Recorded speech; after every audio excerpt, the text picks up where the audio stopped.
welcome to short information video. আজি আমি discuss কৰিম ওশিনিয়াৰ কথা। ওশিনিয়া কি হয়? ওশিনিয়া হৈছে পেচিফিক ৰিজনৰ এটা সাব ৰিজন যোনটো একেলগে কনসিষ্ট কৰে মাইক্ৰোনেছিয়া, মেলানেছিয়া, পলিনেছিয়া, অষ্ট্ৰেলিয়াছিয়া এই গোটেইকেইখনে মিলি এটা সাব কণ্টিনেণ্টৰ নিচিনা কাম কৰে। অষ্ট্ৰেলিয়াছিয়া বুজায় নিউজিলেণ্ড, অষ্ট্ৰেলিয়া এই পৰ্চনটো, পলিনেছিয়া ট্ৰাইংগল এই ট্ৰাইংগলটো হয়, মেলানেছিয়া এইখিনি বুজালে। ঠিক তেনেদৰে মাইক্ৰোনেছিয়া ইয়াতে সৰু বহুত ধৰণৰ আইলেণ্ড আছে, হাজাৰতছে বেছি আইলেণ্ড আছে। এই গোটেইখিনি মিলি পেলাই এখন সাব কণ্টিনেণ্ট বনায়, সেইখনকে কয় ওশেনিয়া বুলি। ওশেনিয়া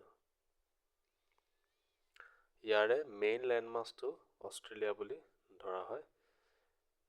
এতিয়া এই পলিনেছিয়াত টংগা, যোনবোৰ টকেলাও আইলেণ্ড, সামোৱা আইলেণ্ড, এইবোৰ যে আইলেণ্ড আছে এইবোৰ এখন এখন কাণ্ট্ৰি বুলি ৰিপ্ৰেজেণ্ট কৰা হয়। ফিজি আইলেণ্ড, ঠিক তেনেদৰে মাইক্ৰোনেছিয়া, মেলানেছিয়াৰ আইলেণ্ডবোৰ এখন এখন কাণ্ট্ৰি হিচাপে ৰিপ্ৰেজেণ্ট কৰে। অষ্ট্ৰেলিয়াটো এখন কণ্টিনেণ্ট হৈ গ'ল, নিউজিলেণ্ড এখন কাণ্ট্ৰি, অষ্ট্ৰেলিয়াছিয়া হৈ গ'ল দুইখন মিলি। তো তেনেদৰে গোটেই যোনটো পেচিফিক ৰিজনৰ আইলেণ্ড আছে সেইখিনি একেলগ কৰি পেলাই লেণ্ডমাছ হিচাপে লৈ সাব কণ্টিনেণ্ট হিচাপে যেতিয়া ৰিপ্ৰেজেণ্ট কৰা যায় সেইখিনিকে আমি ওশেনিয়া বুলি কওঁ।